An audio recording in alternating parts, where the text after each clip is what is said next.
Well, that didn't go according to plan. Sorry for the delay. We had some problems. I did the let's do a reboot before going on air, and then OBS refused to connect to any of the cameras, which was nice of it. And it actually took 2 reboots to get it up and running. Echo. Oh, let's have a look. I know why. Is that better?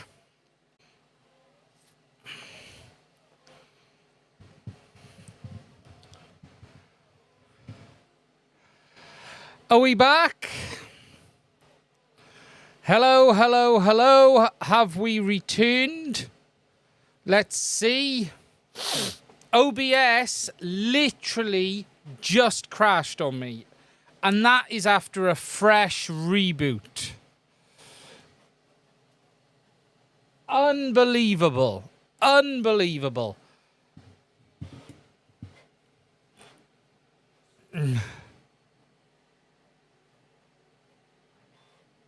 Yeah, the problem is OBS is just getting worse and worse, and I do not understand why.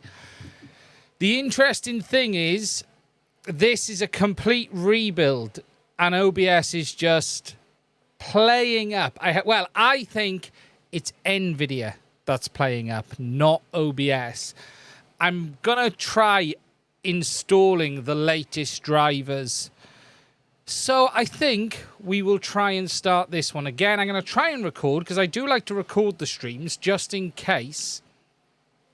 I'm going to risk it again. We shouldn't have any problems my side. Is OBS the same as HDZero? OBS is good and very back. Thank you. So I'm going to blame NVIDIA because, frankly, they're evil. And we all know it's true. I'll have to turn off NVINC encoding. Just wow. Now, let me just make an adjustment before we start, because it has been a... Ooh, no, not that one. I'm just going to make a quick adjustment. I've moved things around this week. You will see that the chat is larger now.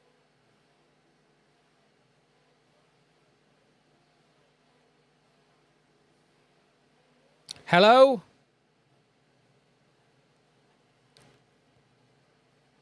Are we back? Now, if you can hear me, please do let me know. I've turned off NVINC. I've gone to software encoding.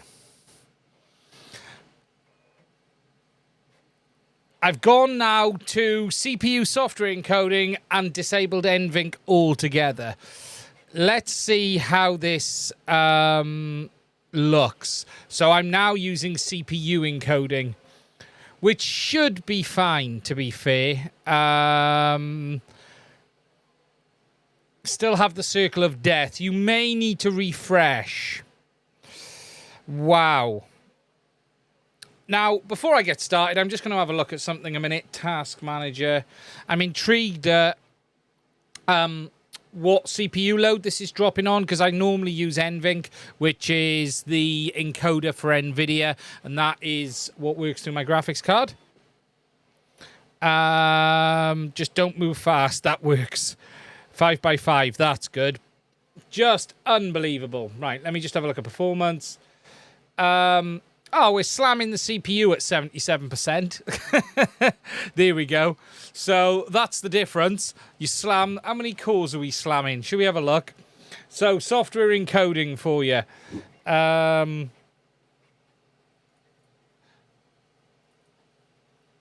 We're slamming the CPU nice and hard. However, that is what it is. That is what it is. Right, let me just check something just to make sure that's right. Still working fine now. Brilliant. Wow. Oh, now it's using now it's whinging about keyframes because I haven't set that because I had to change the encoding settings. Definitely having an NVIDIA issue. That is for sure. And it's funny, this ties into some other things I was having issues with earlier. So I'm going to have to try updating the NVIDIA drivers. We have 79% CPU load, which is pretty high, to say the least. And that's on a 5900X.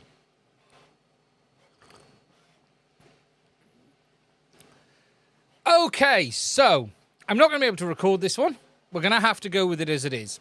Tonight, we're going to talk about a few things. This week, and let me clear that so I can see. Pause that. We have potential of this.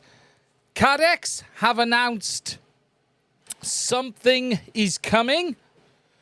I think it's fair to say from that image, it is a pair of goggles.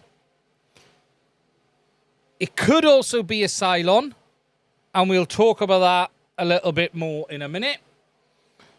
We're also going to talk about the video I put out showing HDZero with the Crossfire issue, because I do have a bit of an update on this with regards to things you can do, and one of them is a modification from Carl. However, there is something simpler you can do than that.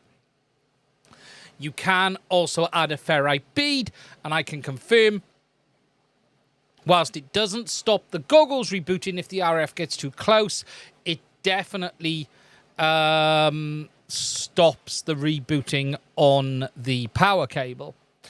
We're also going to talk a little bit about OpenIPC, because they put a video out this week, and we're going to talk about the A1 as well. Hello to everyone in the chat. I do apologize for the messy startup. Lon, maybe a new GPU. It better not need the 3080. Cost me enough money as it is.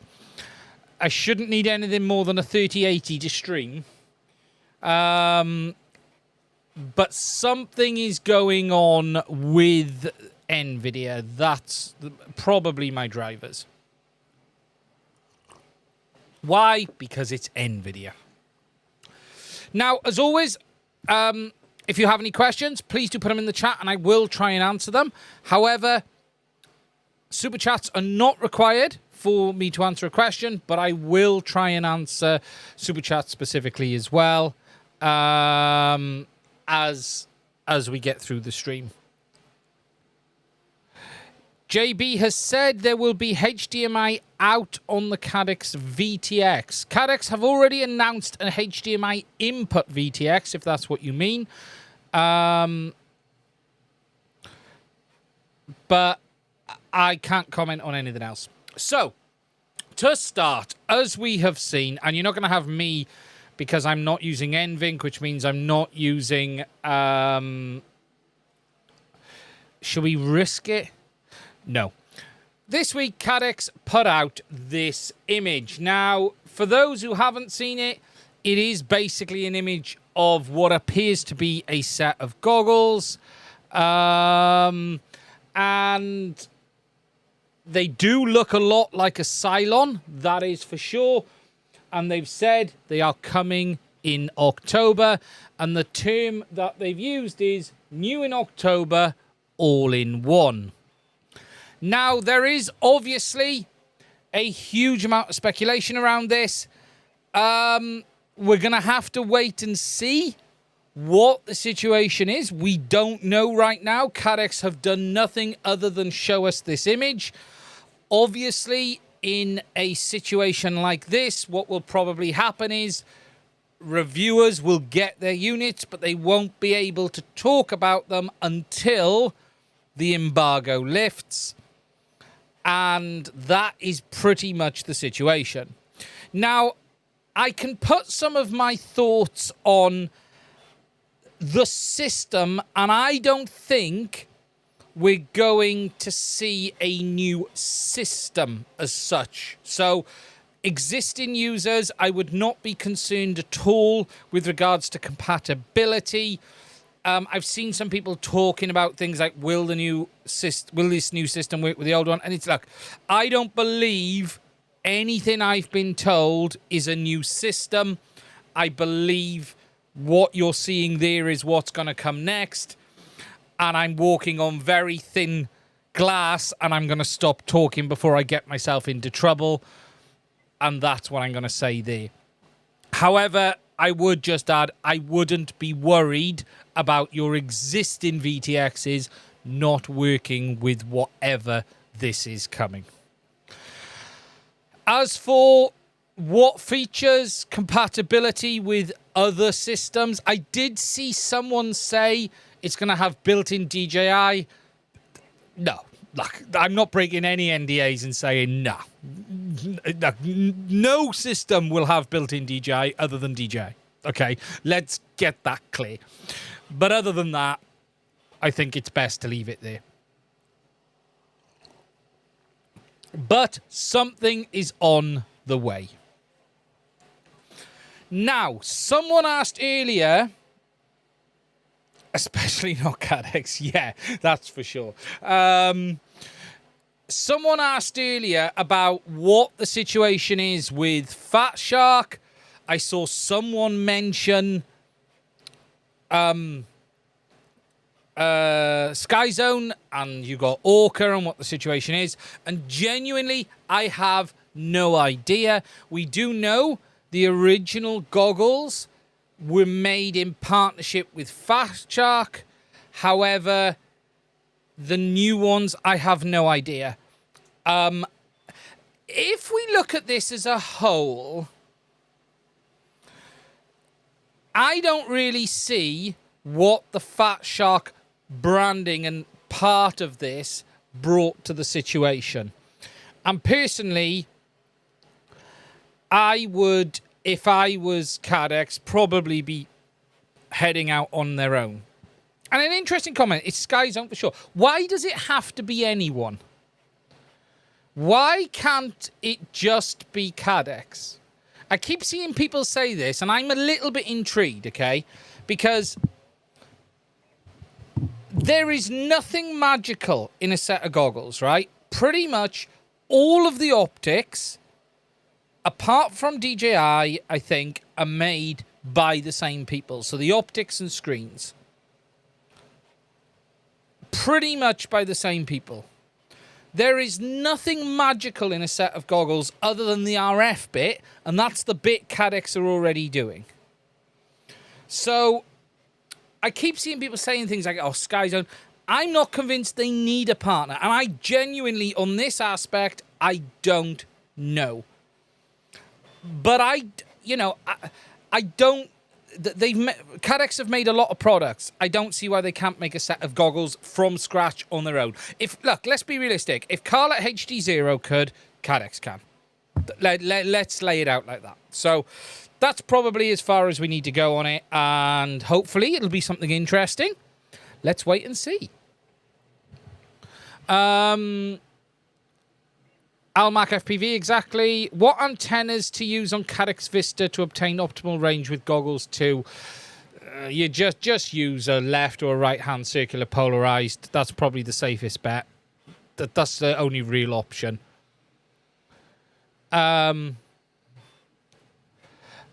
Steve Jobs, I don't know. I have no idea what the release date is on this product. They have not announced it. And that's probably as far as I can go. Now, if it sounds like I'm... look, you know how this works. There are things I cannot say, and that's all I can say. I wish I could, but I don't break agreements. So let's just wait and see. Now, there has been talk this week around DJI and a new set of goggles and maybe a new drone. And this is also quite an interesting subject because we understand there's a new set of goggles based on O4 in the background. We don't know what the compatibility situation will be with O3. That will be entirely DJI's own choice. They can absolutely make O4 compatible with O3. There's nothing blocking them here doing it. There also appears to be something like a new Avata in the works.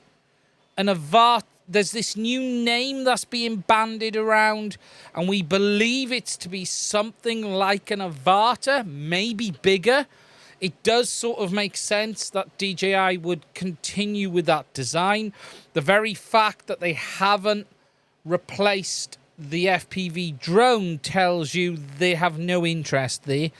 So they're not going to do anything with that type of quad. But the Avata, I think you could see a bigger one.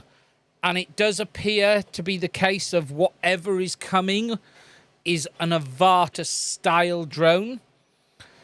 And there's definitely a new set of goggles in the works, potentially 2. Now,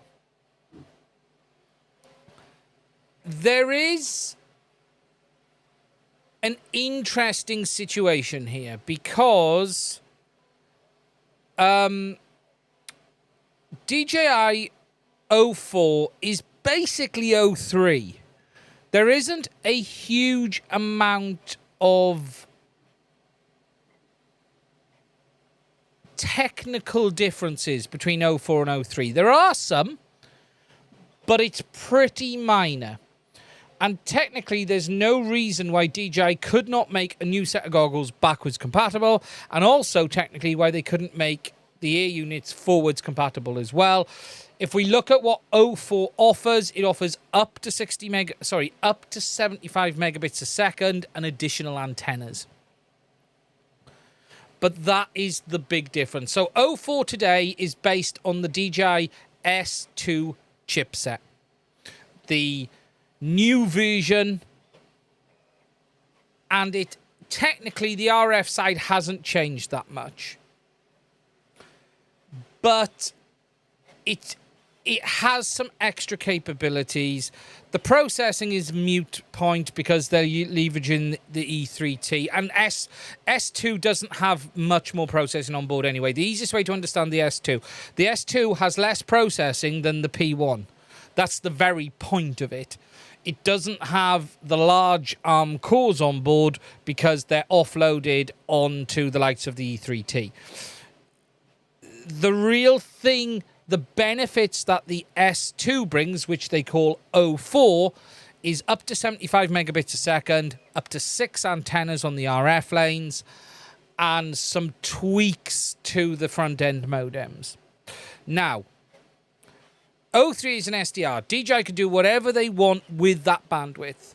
So if you've got up to 75 megahertz, you've got a lot of additional space there to do what you want. So that's up to 60 megahertz carrier. If you understand the way the P1 and the P1 allows up to 40 megahertz carriers, which is 50 megabits a second. This allows up to 60 megahertz carriers, 75 megabits a second.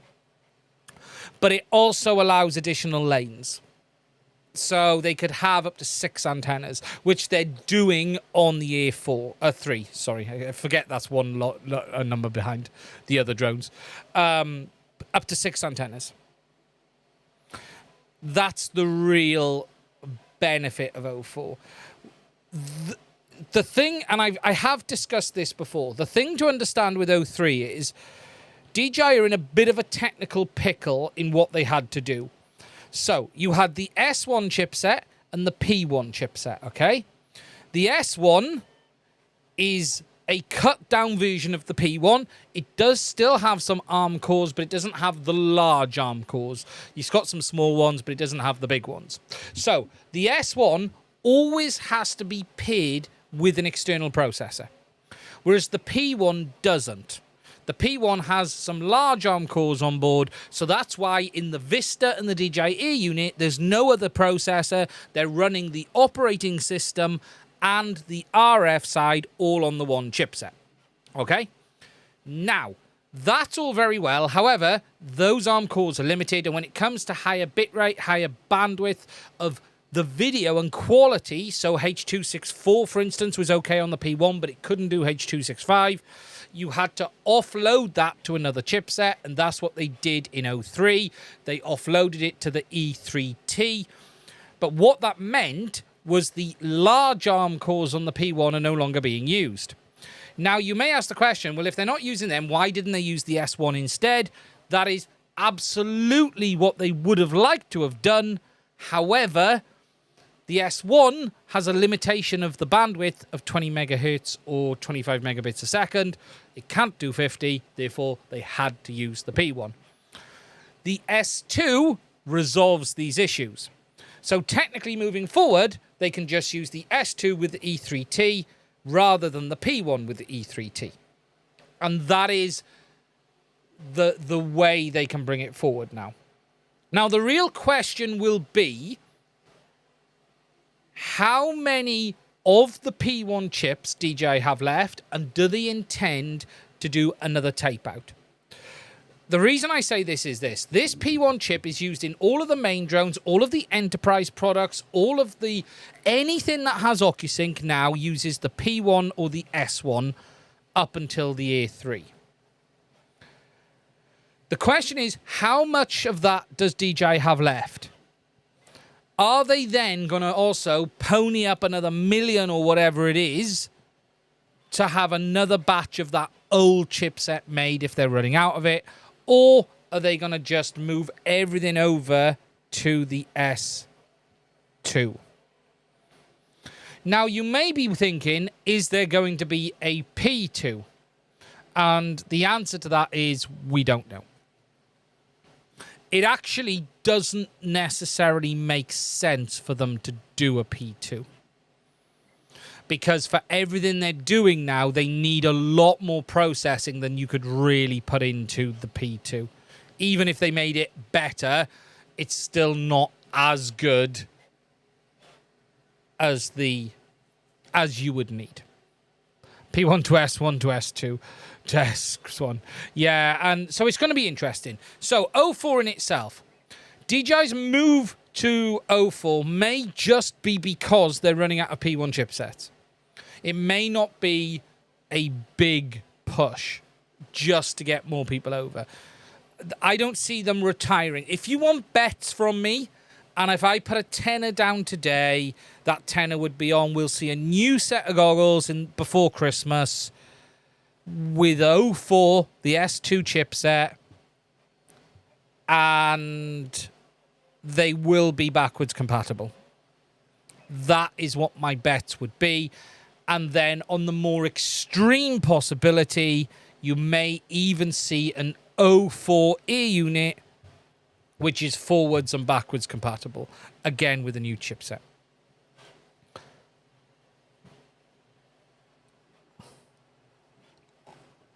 Walksnail or DJI should make goggles SE cheaper, not a box model version under $350. P2 heatsink video needed, yeah. Something that was interesting whilst we're still on the goggles is someone did, the question will be about the Walksnail goggles. If this is a new set, is it a high-end set? Is it a replacement set? We don't know. We're going to have to wait and see. Will the Fat Shark Walksnail one still hang around? I don't know.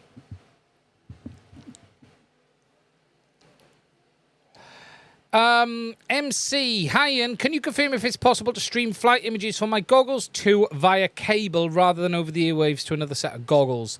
No, unfortunately.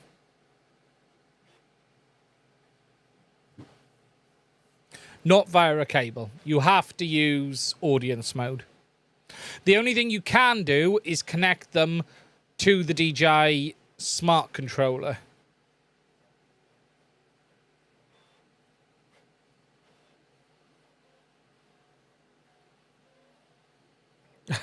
Lon, yeah.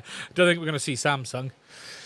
But look, if we see a new set, I think there could be a good reason. And here's something else. We believe this new chipset is like 2 years late. It'll work with the Fly app, but just not into the goggles. You can't go goggles to goggles cable, unfortunately. He can watch, though, via a cable on your smartphone. If you plug it into your smartphone, you can do that, and you could put a phone in a set of box goggles. What you could do is put a phone in, like, one of those goggles holder, and then have the Fly app on that. You could absolutely do that. So you could have a smartphone in, like, one of those goggles holders, and then put it into that.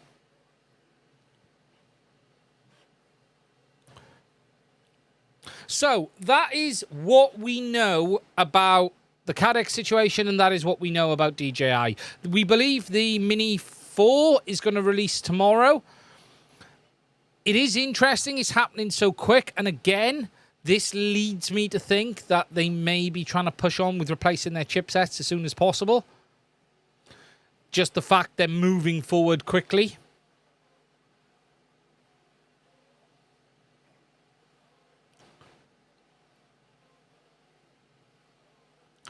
Do I know if the FPV out option, like the one that uses a Raspberry Pi, works with goggles too? No, I've never tried it because the Fly app works on your smartphone.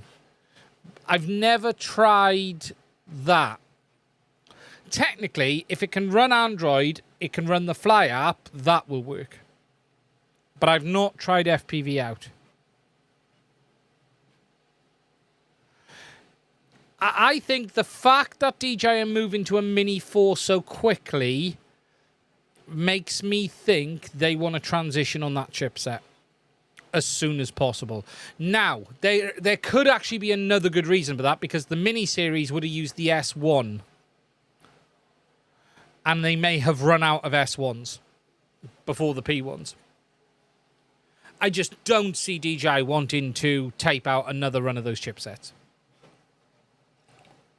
And for those, sorry, I'm using the word tape out is a term for having chips made. So you've got your design, the masks, you've had it done before. So you just say, can I have another batch, please? Would we see a different goggle from Caddx or just the same with additional functionality? I have no idea.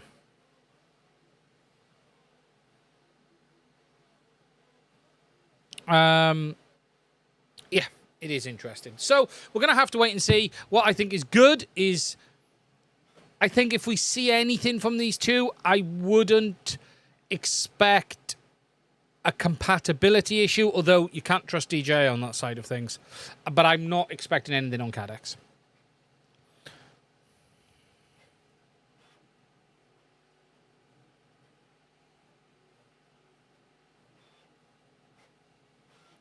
Yeah, well, the S1 is only going to be doing the front-end stuff on the RF.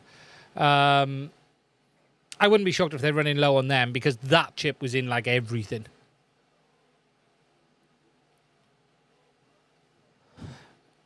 $50-50 on buying the new Mini 4. Could already be another replacement in the new year. Unlikely. I would expect the Mini 4 now to last 12 months. I think what you will see is a Nevada upgrade or replacement before Christmas. Or early next year with these new goggles. These new goggles to go with another FPV-style drone.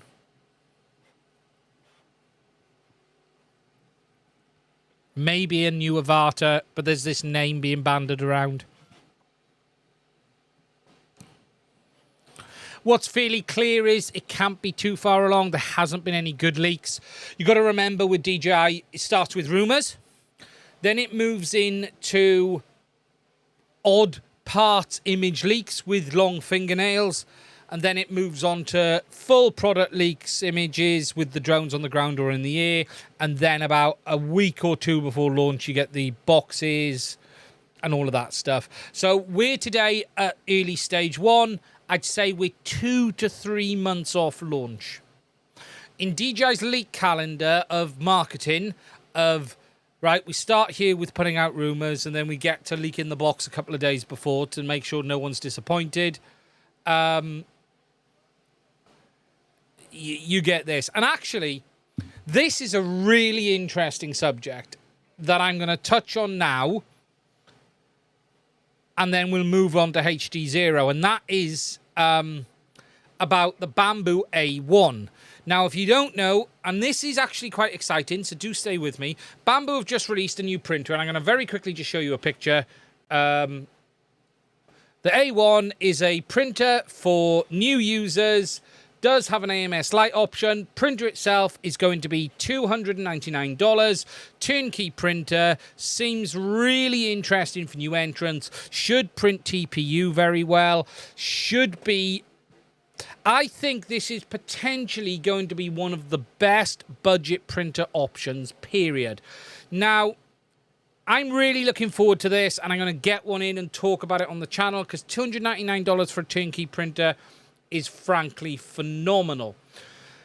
What is super interesting, though, about this is the build-up to this launch was very much like DJI, and you got to understand it is...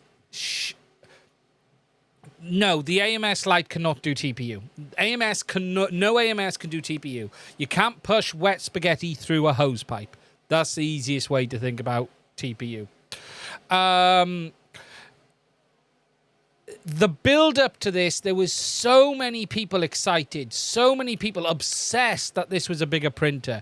And that was mostly because there hadn't really been proper leaks.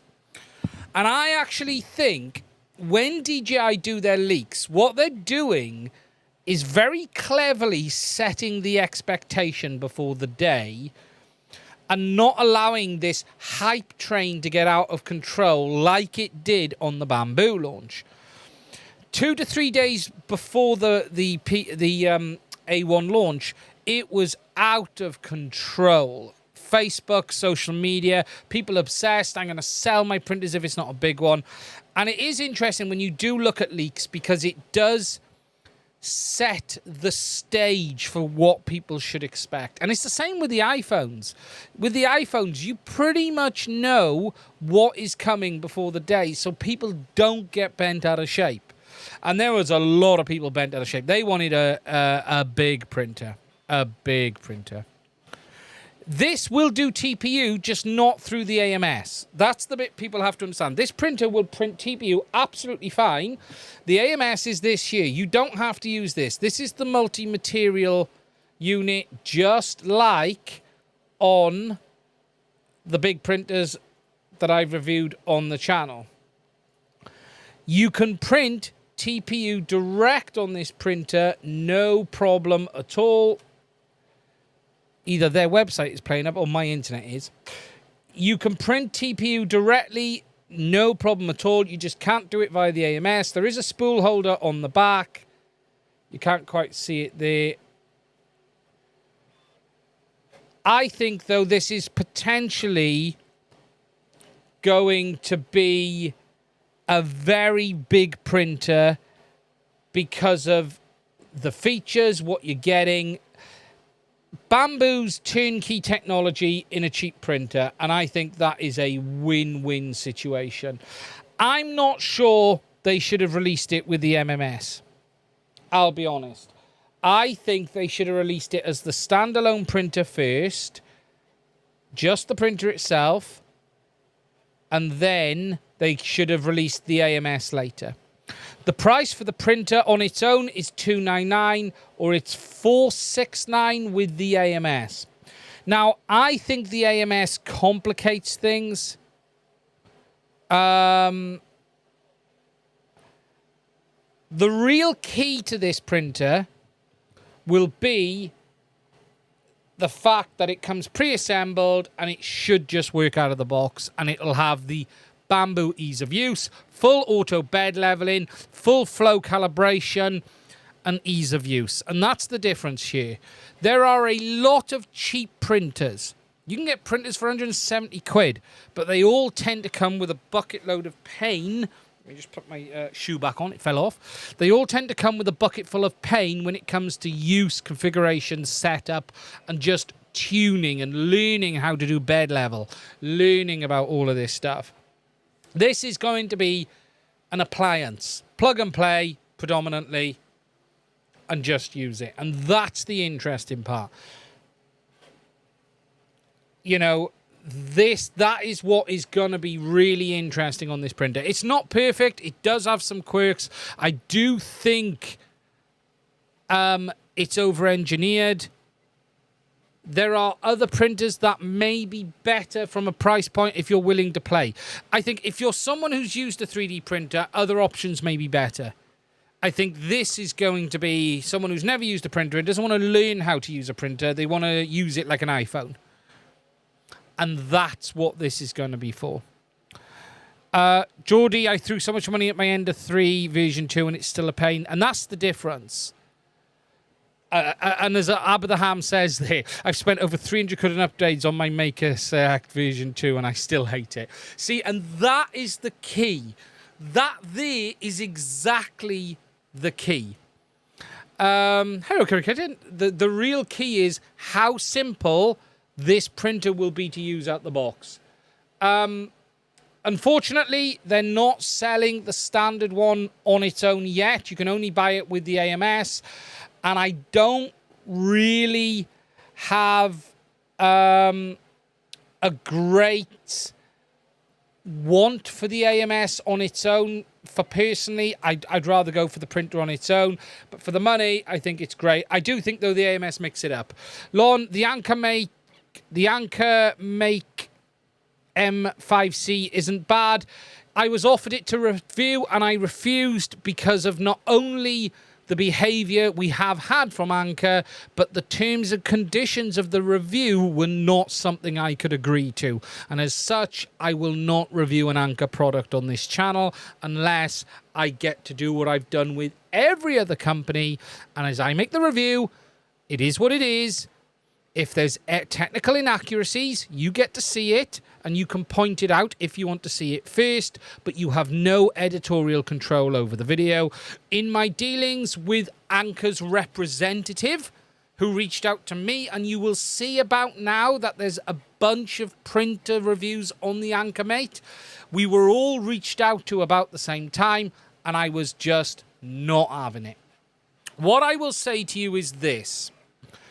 Right, I have dealt with Creality, QDI, and Bambu recently. Not one of those three have put stipulations on. In fact, Creality have not asked me to even sign agreements. Bambu asked me to confirm my details, but the agreement basically said, we are going to send you a printer. We expect nothing in return. We don't want it back. We hope you enjoy. That was literally the Bambu conditions. Up front, no messing around. Creality, I don't think I signed the agreements for Creality. I can't remember. And QDI was a standard one, nothing particularly special. Anchors, nah. That terms and conditions, they wanted to know. And this is the real one. This is the real one that gets my goat. Half of these companies want your review done in under 2 weeks. There is no way in hell you can review a 3D printer in under 2 weeks.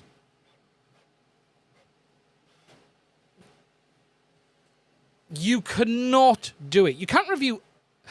I cannot review a 3D printer in under 2 weeks.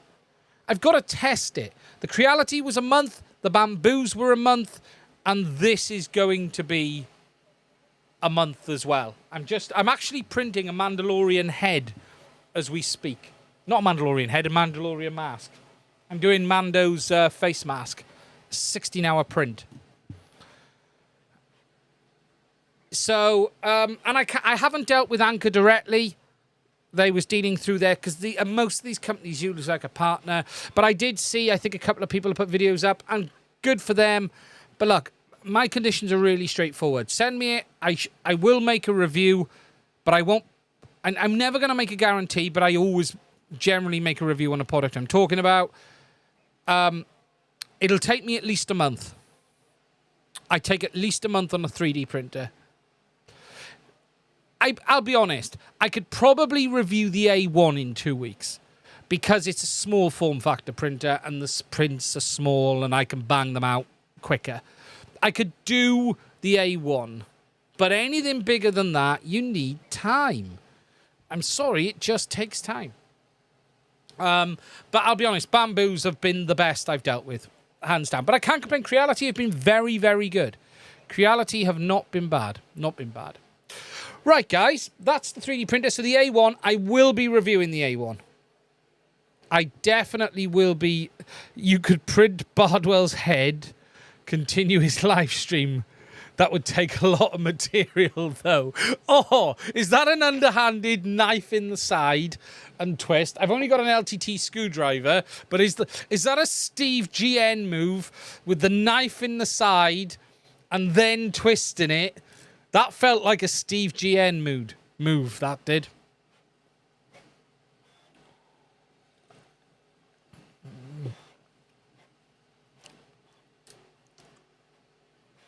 The A1 definitely looks tempting. I'll be honest. I think that build plate 180 by 180, 180, that's enough for me. I can't think the last time I printed something over that size other than Giant Benchy. That was printed on the QDI. How often do people print... Let me get that in view. Actually, I need to go to the full clean camera. There you go. How often do you really print things of that kind of size? I don't really know. Whilst people are screaming, I want a big format printer, that has nearly 800 grams of filament in it, right? So you are...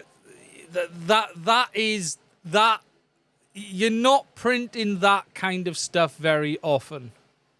Have I sold my X1C? No, it's behind the camera. Oh, sorry. Wrong button. Yo, the X1's over there. You can't see it. It's over there with the other... I need a bit of a clear out of 3D printers now. It's got a bit out of control. Small enclosed 3D printer. Yeah, I don't think how often you need more than 200, 180 build plate. And look, for FPV, I think TPU is going to be fine.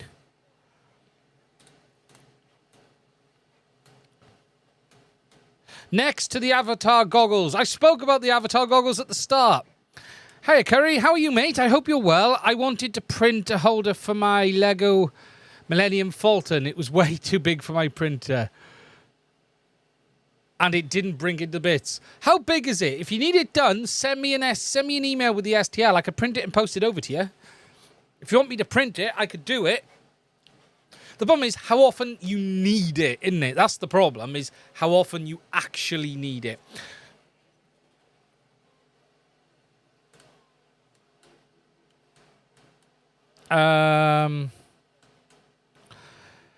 My batch 1 HDZero goggle paint has begun cracking. Interesting. Yours are painted. See, mine are not. Okay. Now, this is something I can't comment on, and this will actually lead me on to the HDZero. But, okay, so GMI has said his batch 1 HDZero goggles have started painting. Now, mine are not actually painted. If I go to the overhead, mine are the white plastic but not painted, and as such mine couldn't peel.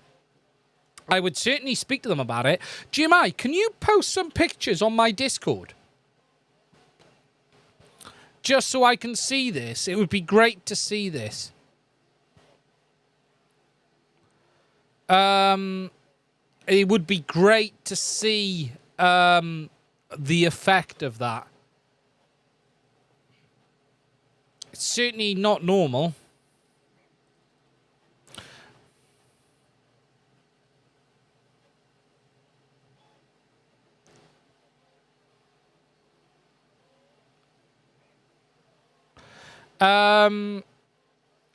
Anonymous, did JB...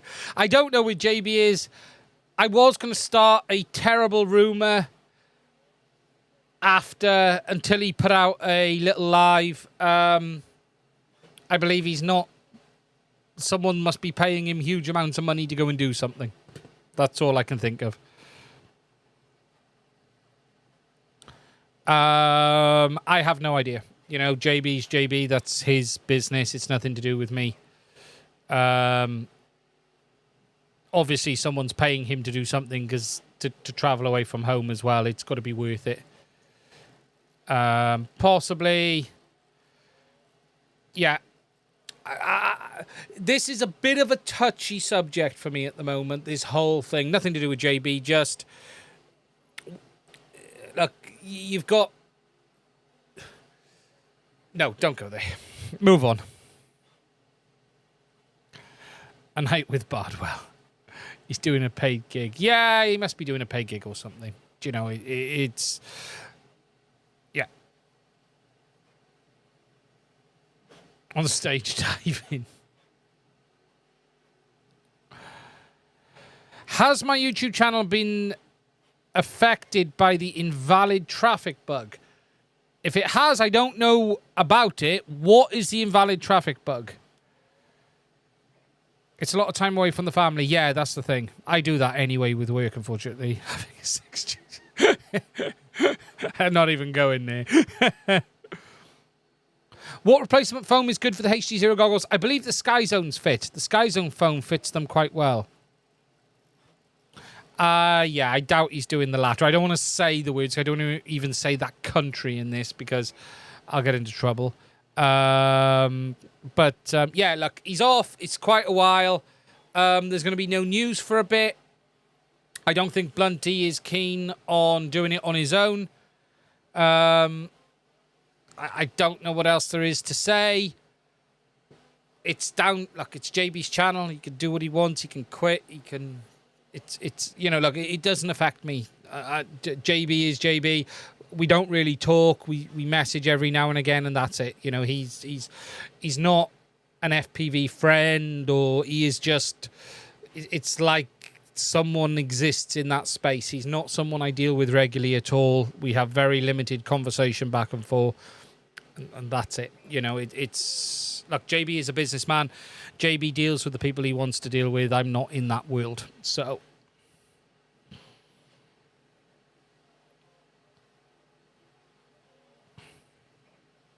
Just catching down on the chat.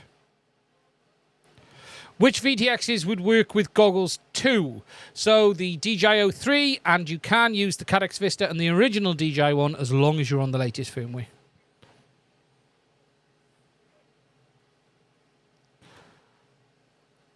Just looking at the chat before we move forward.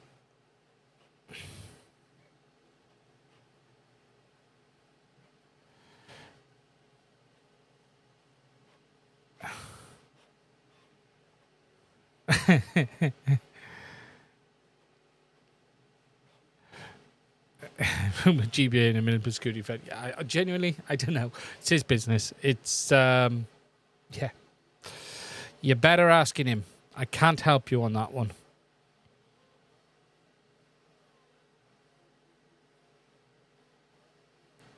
Steve Jobs, I have no idea. I don't believe so. Look, I have some people I talk to regularly in the FPV world. Not many. There are a few. Chris Rosser is someone I have a chat with now and again. I don't talk to Chris a lot. There are periods where me and Chris message a lot, and there are periods where we don't. Chris is a great guy, and we talk now and again. Sean and Gary, Sean Funky Xvana, who's not really in the FPV world, is someone I absolutely class as a friend in this world, as is Gary and Bruce and those guys. There are a few people, but with regards to JB, we have the odd message back and forth. He very kindly says some very nice things about me on his stream.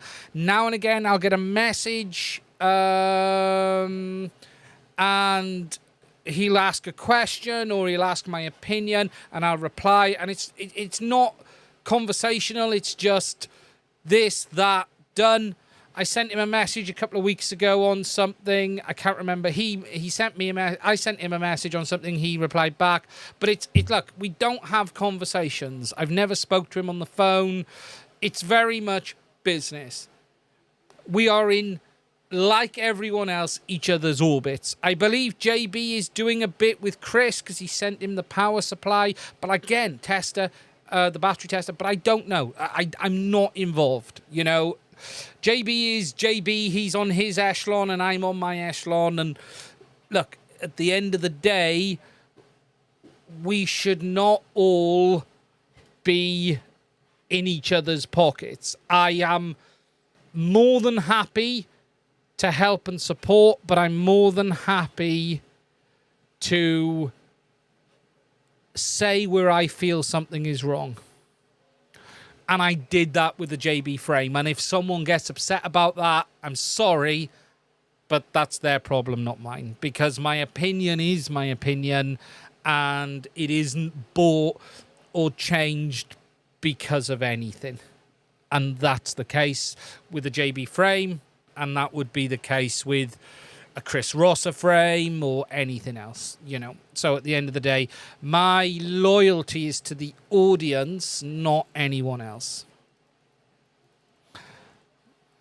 And that's the important bit.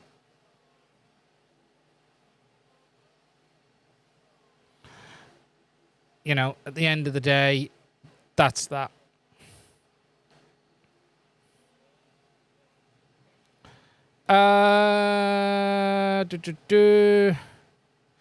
Just catching down.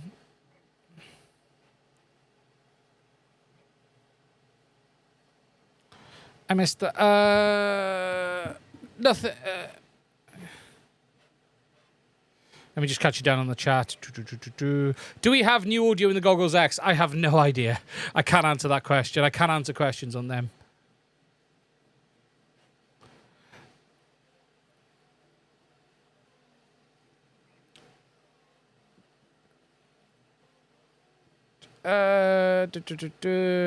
Yeah. Okay. That's all I can be. Moving on. The next thing, you don't get to know. I was waiting for that. Do I think we will have remote ID in UK and Europe? Probably not anytime soon.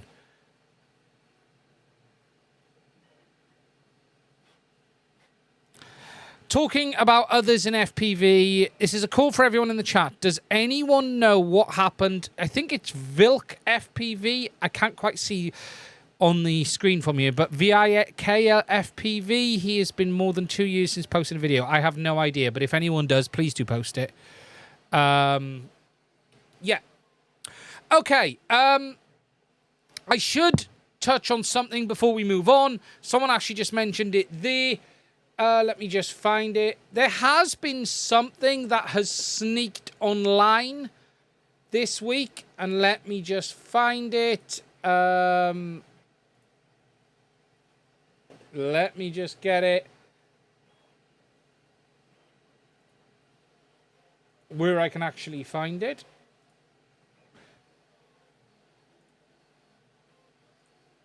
See if I can find it here. No, wrong page. Someone mentioned earlier, we believe Chris Rosser does have a new set of motors coming in partnership with RCM Power. Here we go. Let me just put these up. These are the RCM Power AOS Supernova 2207s, 1908 kVs. These have been made in partnership or with Chris Rosser after all of his motor testing. Now, there is some articles on these motors that frankly stinks of complete BS, but I don't believe they were written by Chris. I've not asked him, but there's like an article on unmanned aerial tech, which I'm not being funny. The words it uses is, these are leagues ahead of any other motor. Sorry, that's BS. You can't say that. I think Chris is going to release a video on this in the next week. This is, for me, where things get interesting because, as I've said, I think Chris is a great guy. I class him as someone I talk to regularly. But I do also have concerns and issues with when you have people reviewing products and then trying to sell them. And this is nothing specifically to do with Chris. This is just an opinion that I have. Chris has done a great amount of motor testing, but then has now released a motor with his own name on it, which is it's good to see. But I have a very firm opinion as follows. You can't be the judge and the victim, or you can't be the judge and the I'm trying to think what the term I used earlier is. It's left my mind. You can't be on both sides of the table. You can. It's not judge and jury. It's both sides. What you can, look, you can, but it brings into question everything you've done, in my opinion. Because what's to say you do a load of testing on a product, right? You put that data out, and then you make a product which you say is better than all of them, and then you show data that does that. Now, if you've got 10 people all producing the data that all lines up, that's great. But when you haven't, it then brings questions. And it's just, for me, it enters weird ground. I think it's different with frames. I think frames are very subjective. So, for instance, and if we actually go to the JB edition, they said that was optimized for 03.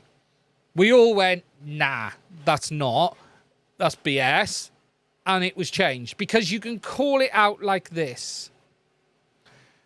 Whereas once you start getting into things that need a lot of testing and you're putting out hard data, I think it then gets to a point of you're gonna league table all of this stuff, and then you're gonna come in and say, but mine's better. And that's just a weird position. Now, I'm going to be crystal clear. I am not saying for 1 minute Chris has done anything wrong. I'm not saying for 1 minute there is anything untoward. What I have a fundamental uncomfortable thing with is me reviewing something and then trying to sell you something the same later. Peddling super chats, Patreon, donations, merch, hats, t-shirts, rulers, that's all fair game. Okay? That is all okay. However, frames, I think, is okay. It's a fine line, but it's okay. But once you start getting into things like motors, flight controllers, and even I think flight controllers are somewhat okay because you can sort of argue it. But when you start getting into things where it's really hard to prove it, it gets dodgy ground. It'll be really interesting to see how these motors get on. They look really nice. They really do look very, very nice indeed. I do love the color scheme. I do love the color scheme. I think they've done a great job. They're going to be very, very good motors. Let's not get away from that fact. They are going to be very good. However, I think this enters interesting waters. And what I'm going to say now is I am never going to sell... If I sell FPV products, I close the channel. I can't do both. In my head, I can't do both. What's also interesting with motors is I think it's more... A motor is more than just dyno data. How well does it hold up in a crash? How well does it, hold up in a bando? Will it break? Will it survive? There's a lot more than motors and just bench testing. And again, I'm going to be completely clear. This is nothing to do with Chris specifically. My just points are you are entering interesting waters when you enter this world. You suddenly become both. And that's really all I want to say on it.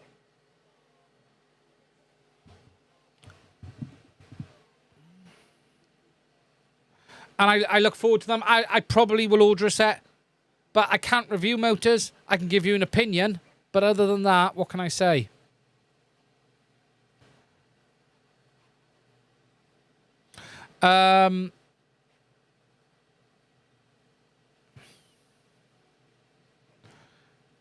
we're just going to have to see. The motor they appear to be based on is very, very good. Very, very good. Apparently. But they are $28. They're not cheap.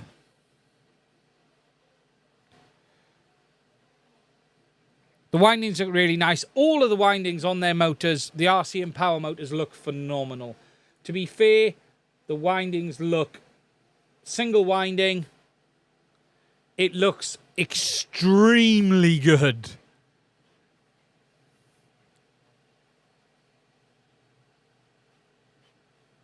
Yeah, it's a complex. It's very complex. They are extreme. It's clearly a render. No, I don't think that is. I don't think that's a render. I think that's a real image. I could be wrong. I could be wrong.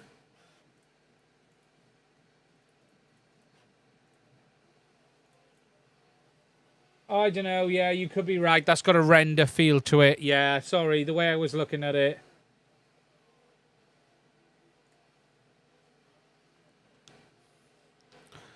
How heavy are they? According to the spec, 31 grams each. They are very pretty. Very, very pretty.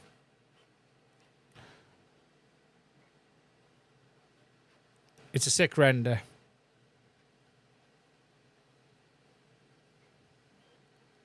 Yeah, it didn't. It looked. The one I was looking at didn't look.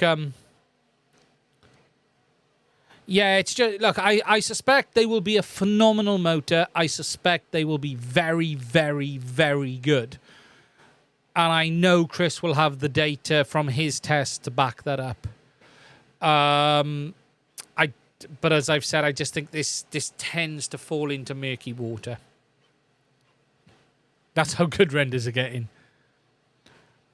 And you're going to be talking $30 a motor, $120 for 4. The zings are very good. I still find it hard to not... I want to try them. And actually, I'm probably going to build them onto...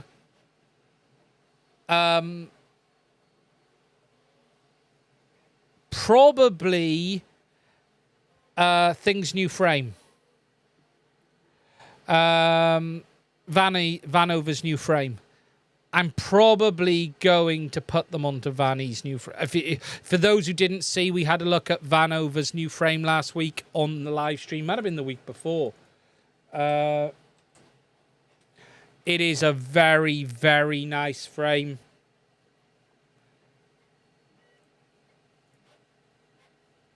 The Vanny Style Pro.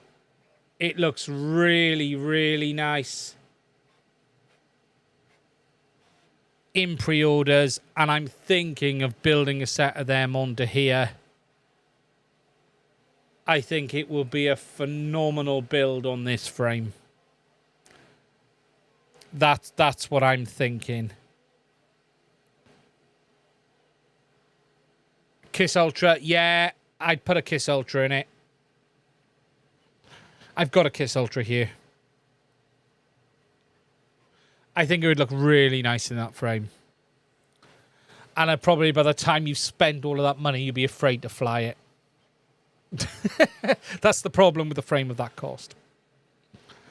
But look, and I want to just say one more time before I get myself into trouble, because I've probably already got myself into trouble.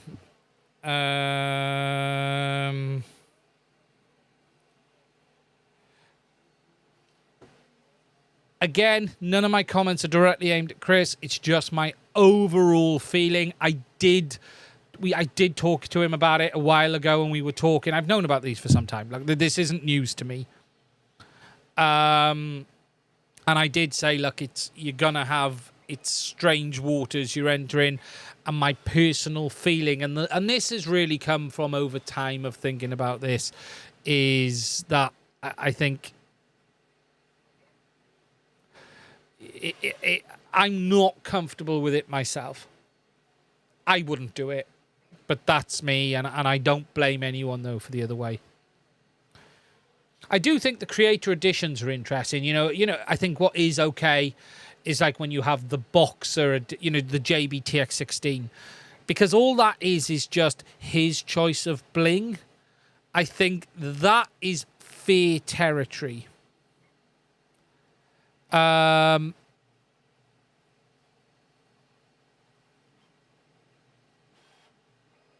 Wasps are very good. Mad frame.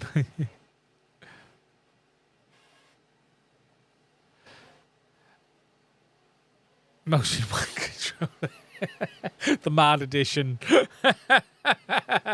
Yeah, I think creator editions are slightly different because the product is the product. You just, you know, if you look at the JB edition of the radio, it's just different gimbal color, different sides from the build of parts. That I think is different, especially if you've already received it. But again, yeah. And I run a Vanny style, best frame ever. Yeah, I'm looking forward to that frame.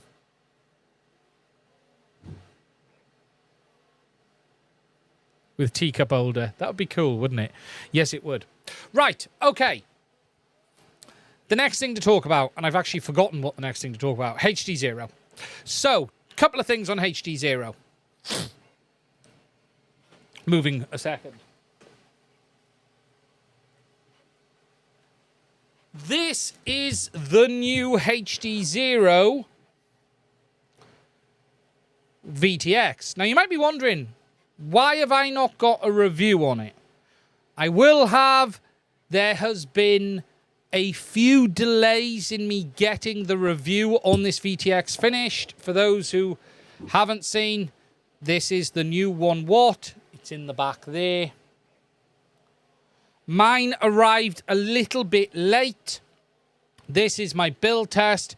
You can see here there's a GPS on top of it because you're obviously going to want to know, does it work properly with the GPS? And I'm in the middle of getting the review finished. It's probably this week. I'm now stuck with weather because I just need to do a bit more flying just to confirm something. Now, you may have seen Chris mentioned on his that he had a problem. I can't 100% say for sure I didn't have that issue. Now, just to explain, when I first got this VTX, the first thing I did was toss it in the frame and take it for a fly. It didn't quite behave as I expected. I then came back and did a full teardown for the video and then did all of the filming. After that, we then found out about the issue Chris had. I have checked mine, and mine is not showing the issue that Chris had and he had to release the screws for. However, I have completely torn it down and rebuilt it, including all new thermal paste since then, as a result of my review. Now, I do believe my first flight wasn't right, but I hadn't gone into the deep testing yet to see what the issue was. I went straight into the teardown. So what I can tell you is this. His unit should have been the same as mine. We always sent them at the same time. But I actually had a week away, which delayed me. Now, I can't say if mine had the issue at the start or not. All I can tell you is, since my teardown, I have tested it extensively, and mine is fine. Now, I know JB has taken his video down. I personally wouldn't have. I didn't see... Yeah, I run props in and out depending on the quad. It depends what I was doing at the time. I personally didn't feel JB's video looked off. I would have if it was me, I'd have left his up. I had a look at his. I watched his actually while I was traveling. And his looked okay. I didn't see any major issues on his compared to what he normally has with HDZero. Now, I know a load of people picked up that he was using it on channel 8. Yes, that's not the channel with the most output power, but I still think his tests were fully valid. He is a person that has to fly in 8 because of his Wi-Fi. That's a valid test. I don't feel he had to choose channel 1 because it's the best. I will use channel 1 because I can.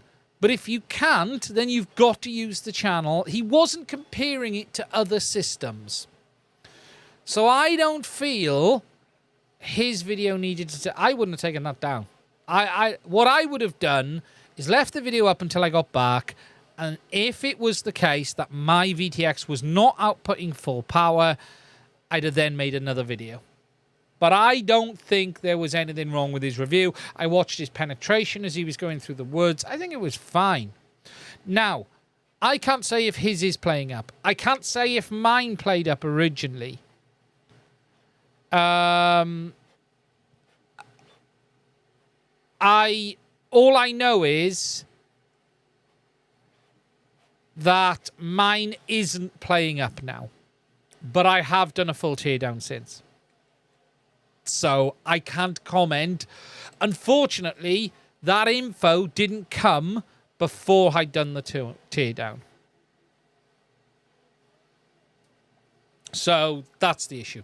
So I do have it. I am finishing the review. There will actually be 2 videos going live because there's 2 elements to this I want to cover. The basic review and then some deep diving elsewhere. And I'm going to get it done as soon as I can. But I'm not going to rush. It will be when it's ready. There's a load of them went out on launch day. That was fine.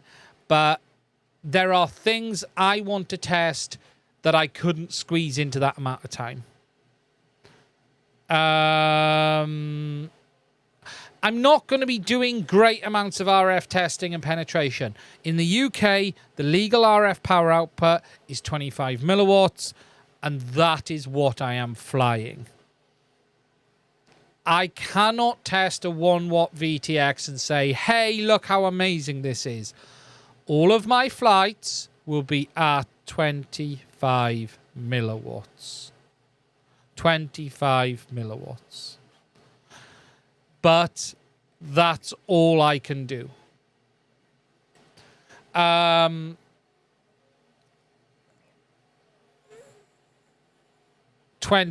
milliwatts. But I'm not going to be doing a huge amount of penetration testing. I just want a bit of flight footage just to make sure everything is behaving as expected. JB's done a good flight video. You know, look, at the end of the day, that's how it is in the UK. I'm sorry. But what we will be doing is full GPS testing, full thermal testing, full teardown. And I know others have torn it down, but I'm going to be giving you a bit more than that. And as always, you'll have my take on things as well. Okay. Now, I'll do it as soon as I can. What I will say to you is, I think this VTX is fantastic for HDZero, and there's no complaints. I think the form factor is just a no-brainer. The thermal testing was done before I did that.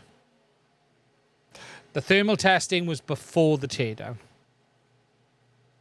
The thermal testing was the pre. So it was flight, thermal testing, teardown, and images. That's the order of how I do things. The thermal testing was before the VTX was ever taken apart. Because again, it has to be.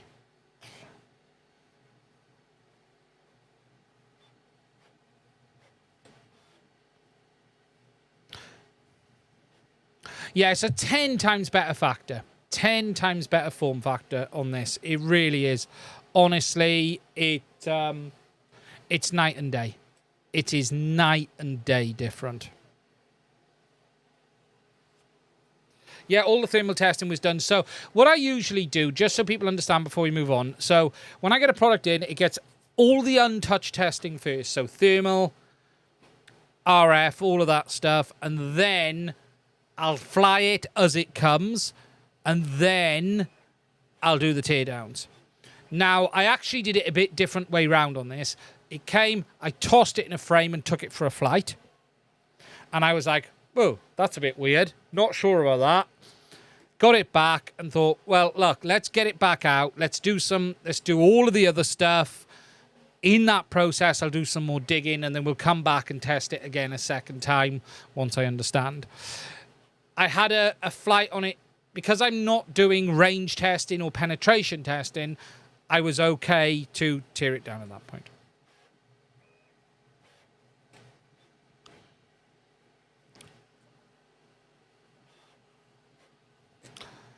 So, the real thing I wanted to talk about was my video on this with regards to the resetting. Now, there will be another video coming on this. Now, that is the resetting with this and everyone's favourite, Crossfire. If you put that antenna too close to these goggles, they will reset. However, there was also the problem of if you put it too close to the power cable, it will reset as well. Now, I've been doing a lot of testing in the background, but I've also heard from Carl as well. And Carl has sent me a mod that you can do on the goggles internally that will stop them rebooting. Now, I do need to check with him if I'm okay publishing that mod. I do believe it is okay, but you can add a small capacitor to the inside of the goggles and it will stop them rebooting when you bring this too close. However, that is not going to be for everyone. So today I've been doing testing with these. These are ferrite beads. These are two that I just happen to have. And I can happily confirm putting ferrite beads on the power cable will stop it rebooting on the power cable. So this is a non-invasive way of doing it. If you wrap the power cable around, and I'll actually demo this live on the stream. The only downside is you may get horrible noise on the speaker when I do this. But what we will do is we have a straight cable here. Let me get that cup out the way.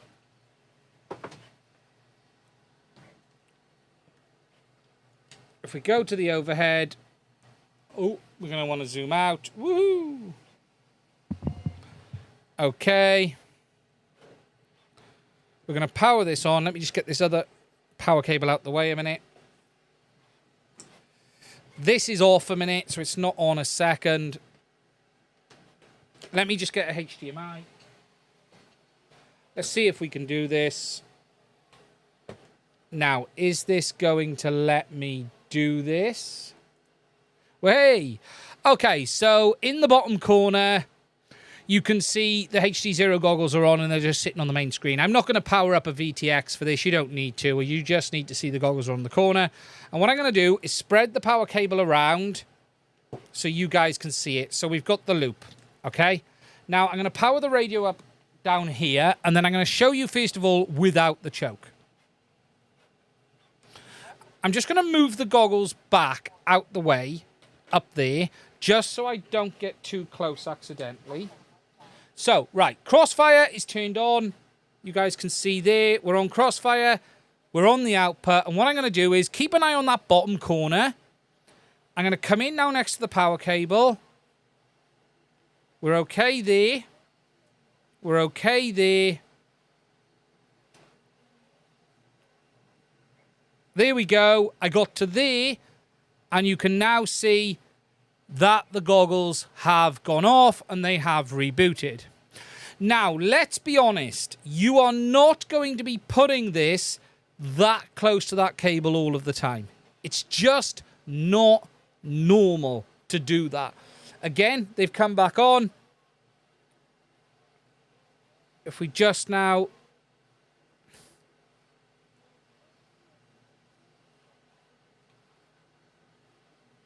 we'll move around here. There you go. It's killed it.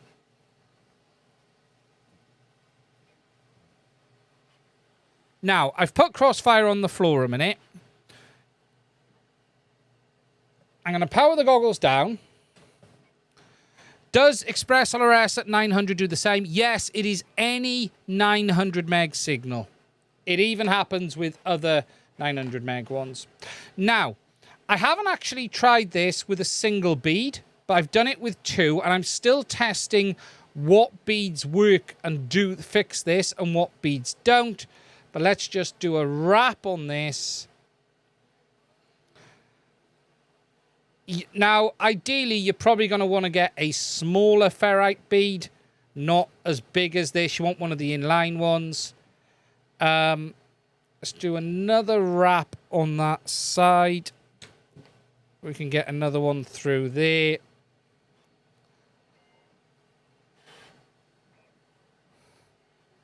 So we've got some good wraps around there like that, just to show you. You can see we're wrapped nicely. And that's pretty good. What I'm going to do now is plug that back into the goggles. Now, I haven't actually tried it on a single ferrite bead yet, so this will be interesting. Now, let's stretch this back out so you guys can see. Now, the real key on this as well is keeping that straight. Okay? So making sure that this doesn't get near the output. Okay? So we're going to keep it like that there. We're going to power the goggles back on. It will do it on dynamic power 250 milliwatts onwards. We'll just wait for the goggles to boot up. Just going to make sure that that is nice and tight. There we go. We don't want the input and output to get too close. There we go. The goggles are back on. Now, I haven't tried this with 1, so let's see what happens. It definitely doesn't reboot with 2. Okay, so we're coming in here.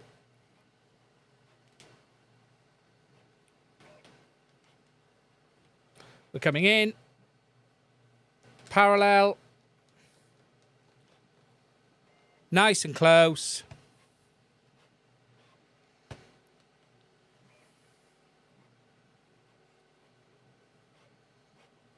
No issues at all. So, for those who are looking for a quick fix for the cable issue, get yourself some ferrite beads, wrap it round, and it'll be fine. It literally won't. I can literally, wrap this around it. Look, I've literally wrapped it around it, and it isn't doing it. So the ferrite bead will stop it. It's that simple. So I don't feel there's a great need to do the internal mod at all. Just adding the ferrite is enough. It really is that simple. It's just filtering out the RF that is propagating up the outside of the cable. That's all it's doing. That's why the ferrite beads exist. See, literally. As simple as that. So, whilst there is a teardown fix, and the teardown fix would still be needed for... let me just turn this off, because this thing will spew RF out. Whilst the mod would be needed to stop the goggles rebooting if you put the TX near the goggle, with regards to the cable, a choke should be enough. Now, if you're doing one of these, what you probably want to do is get one of the long ones. I haven't actually got any here. This is just a big old round one. If you did use something like this, it's really important you keep the outlet and the inlet apart. If these two got close to each other like that, it's going to bridge. You just need to have it like that. If you get a small one, probably 1 or 2 wraps around it would be enough.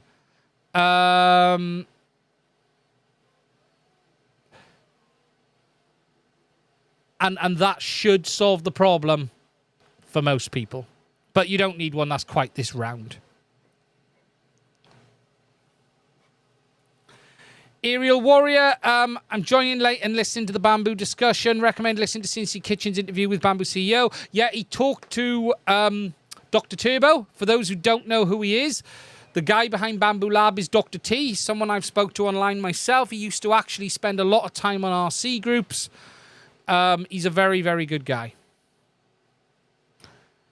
You could get a cable with a ferrite near the barrel jack and put an XT60 on it. Yeah, 100%. That might do it as well. Or just get yourself one of those clip-on ferrite beads. Black magic it is. Yeah, so, look, I've seen a lot of comments on this, and I tried to play it down in the video in the sense of, I don't feel this is a fundamental fault. I still don't feel this is a fundamental fault with the goggles. It's not ideal, but it's also easily mitigated with a ferrite bead.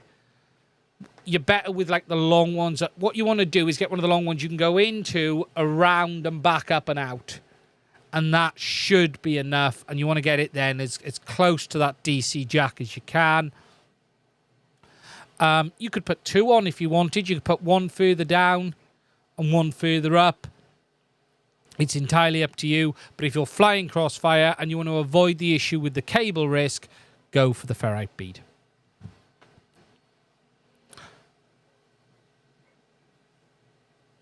It's that simple. Okay, so just catching up on the chat. It's better to know it can happen versus putting the quad down by accident. Definitely.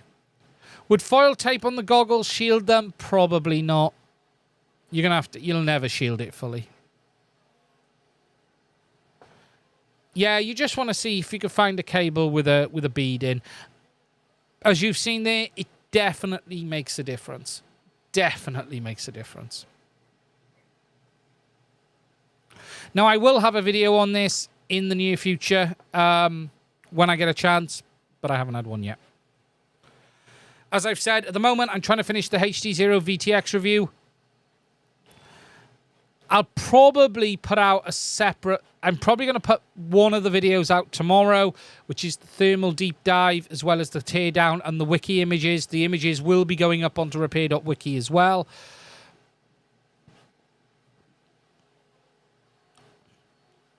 And then the review, I need some flight time, but today was horrific in the UK. I just want to double check I don't have any further problems more than anything. But as I've said, you're not going to be getting a review from me which is going deep into things like penetration. It's just not possible with the 25 milliwatt capability in the UK. More than anything, this new VTX is form factor, and I think they've done a great job. What are my thoughts on the upcoming cheaper AT435 based FCs and AIOs? iFlight and Neutron RC have a 55 amp stack and 45 out for 60. $60 for a stack. Interesting. Wait a couple of days. I haven't tried the AT435s yet. I haven't had a chance. I've been waiting for Betaflight to settle down on that. What do I think about the Open IPC? Actually, this is a nice subject to finish on. Okay, so I have actually queued something up on this. For those who don't know, Open IPC is an open source project that's looking to try and bring almost like a version of OpenHD to the masses. And they have put a video out in the last few days showing you what they're calling the cheapest way to get into digital FPV. Look, I think this is very interesting for someone like me that likes poking around. I still don't believe this product has any legs with the masses. It will not be up to DJI or Avatar HD. It might get to HDZero with regards to image quality, but not with latency.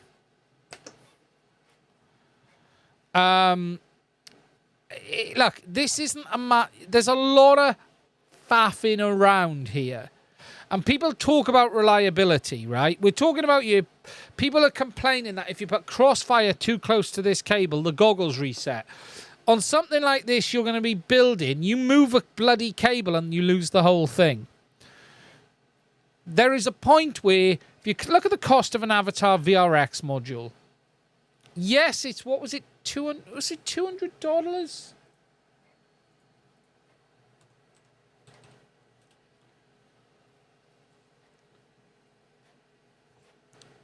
Caddx's website, pushing that to the max, aren't they?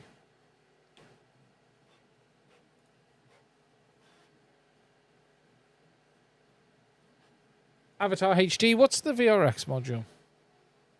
219.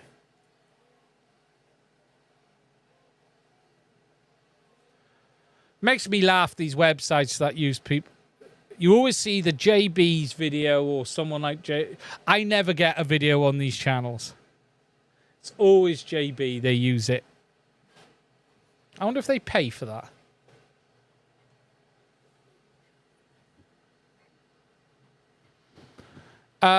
But look, I don't think it's going to come remotely close to anything like we've got today.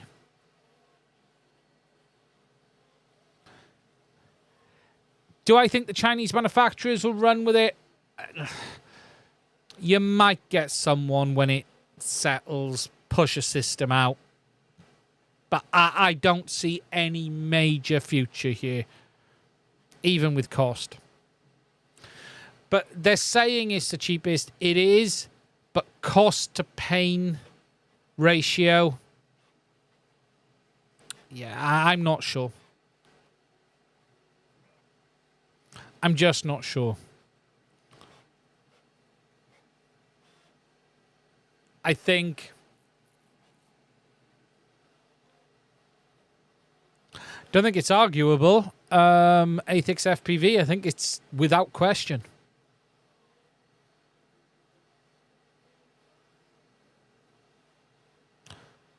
What would I want to see from it? I think... I just don't think it's going to fill the gap. There are a number of things in the background. You've got OpenHD that's still being worked on, which is looking at its own hardware. You've got another system in the background that may exist. Good for Rover, but then again, there's lots of options for Rover. There's already... You can use 5G. You can use...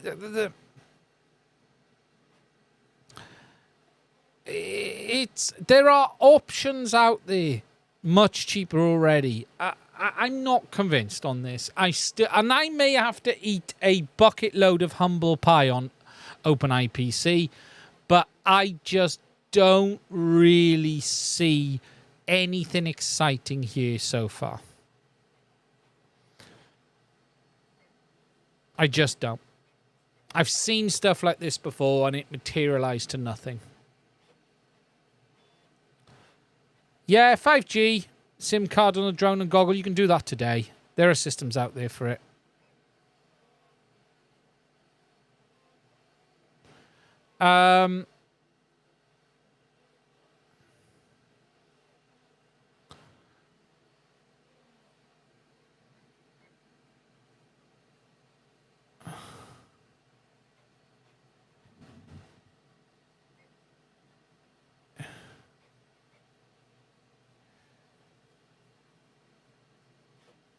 Someone's shopping for security cameras. When are we going to get 4K FPV from Walksnail? I'm not sure we will ever get 4K FPV. We don't need it. You should see the latest 720, the 120 that they will be shown off soon. Yeah, but again, I don't know. Look, today I'm not seeing anything exciting.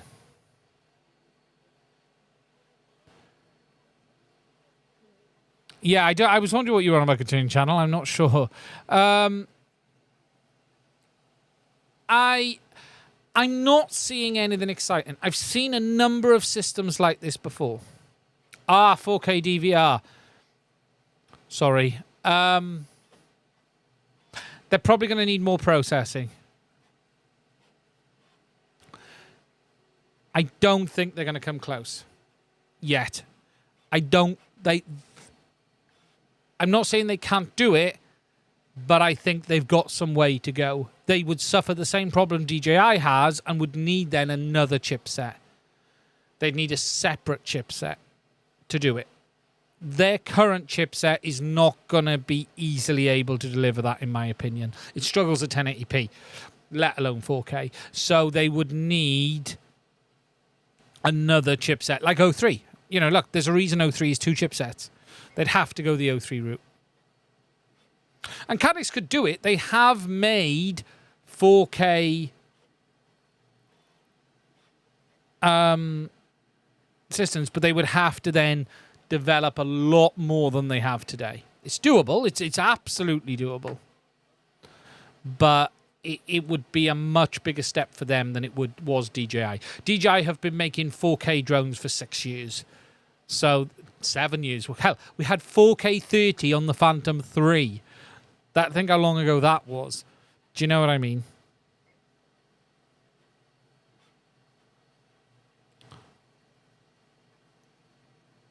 So it's definitely possible. The problem is they are compromised when used in FPV, low latency FPV, and recording.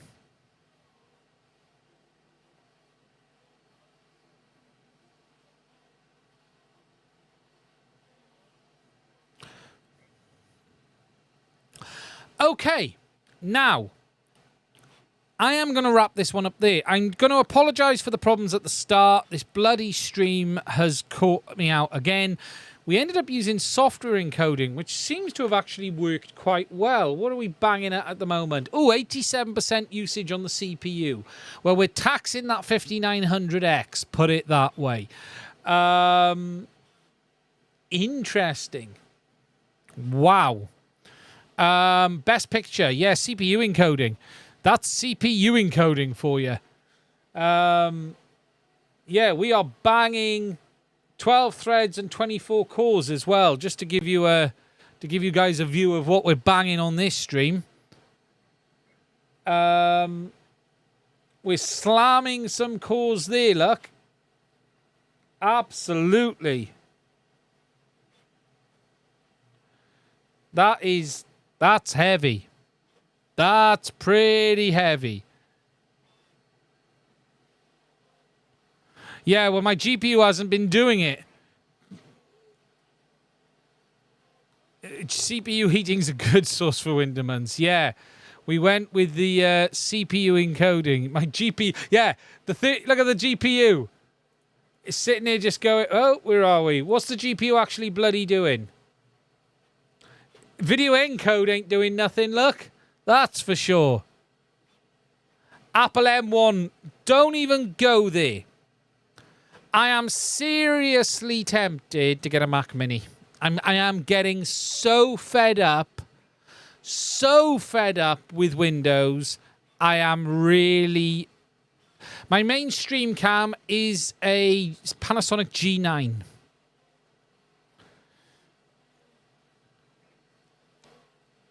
So this is a G9. That is a GH5, which is there.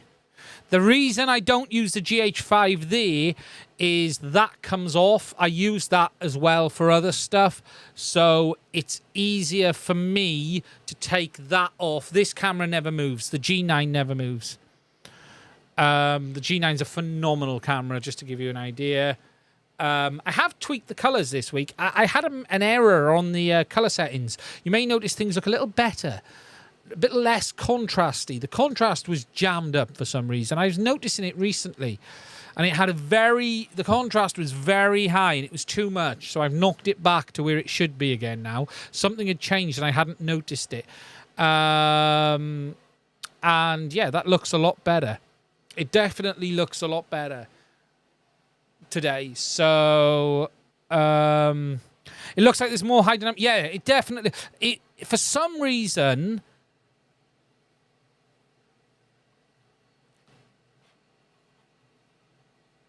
That's good. Yeah, this camera just never moves. That camera never touched. Unless it falls or something hits it. But it's designed to always be in the same place, as is the overhead. But the overhead is... I can just undo a screw and it comes off, so I can also use it handheld, and that's why I leave the GH5 up there. Whereas the G9 just stays there all of the time. And then I have a recently purchased, actually, Sony ZV-1. This is a great little camera, actually. This is a 17mm lens, prime. There's a 17 prime on this, so this doesn't move. Non-zoom, we'll go down to f1.8, 17mm. On the overhead is a 20-60 f2.8. f2.8 to 4, I should say. But this is a 17mm prime. I wish this was a zoom. I could do with another one of those lenses, but I just don't have one. They're like 600 quid if I want to buy one of them. I do keep threatening to swap out the filming camera for the S5, because that is my baby. So I do have an S5 as well. And I use this around here. It's a big bit of kit. And this camera has the most expensive lens I have ever bought in my life. This has the 24-105 f. Which one is this? This is the f. I can't remember what f-stop this goes to. This lens was 1,400 quid, which is just scary money. But the S5 tends to be handheld. I have been tempted to swap out for the S5, but I'll be honest, the G9 is a phenomenal camera. The G9 is phenomenal for this kind of thing. It really is. It makes a really, really good camera like this. It really does. The only thing I haven't balanced off, you can see I'm sweating, it's really warm in here, probably because of CPU encoding, as you guys have already seen. I'm pumping out heat like it's going out of fashion. What capture card? So I use a Camlink 4K. So I've got the 4-input Camlink 4K. Not very happy with it. Genuinely. I originally have an A10 Mini, which is over here, but the A10 Mini can't do... Hi, RNF. 4K, it can only do 1080p. So now I have a Camlink 4K where everything goes in at 4K. And then for the videos I record at 4K. For the stream, you're downscaled 4K to 1080p. And that's probably what's using the encoding, because you're getting live down thing. But everything goes in at 4K. Camlink 4K, 4 ports. It's not... I still have an issue, and before I finish the stream up, is I get judders in the recording through OBS. And I know I should be using the studio drivers on NVIDIA, but I'm going to have a look again because something's wrong. But I am still getting dropped frames when I record. And the only thing that's stopping me really move to a Mac Mini is I can't put the card in it. I'd have to move to external USB capture cards. I do have a HD60 Pro here as well, which I don't use. And a HD60S. I have a few capture cards. You end up, when you do this, you end up trying a lot of other gear. I might actually install the HD60 Pro as the main one. You end up having a lot of...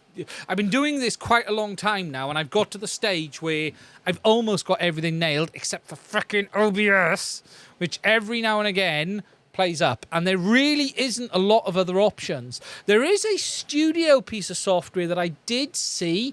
It's like a professional one. I can't remember what it's called. But it's like $600. OBS is free, but OBS plays up. Right, we're going to end this stream there. I want to say a big thank you for everyone who's been watching. Sorry for the mess up at the start. I do apologise. Thank you for everyone who has spent some time with me tonight. We'll be back same time, same place next week. Look after yourselves. Thank you for your time, and I will speak to you soon. Button 1, button 2.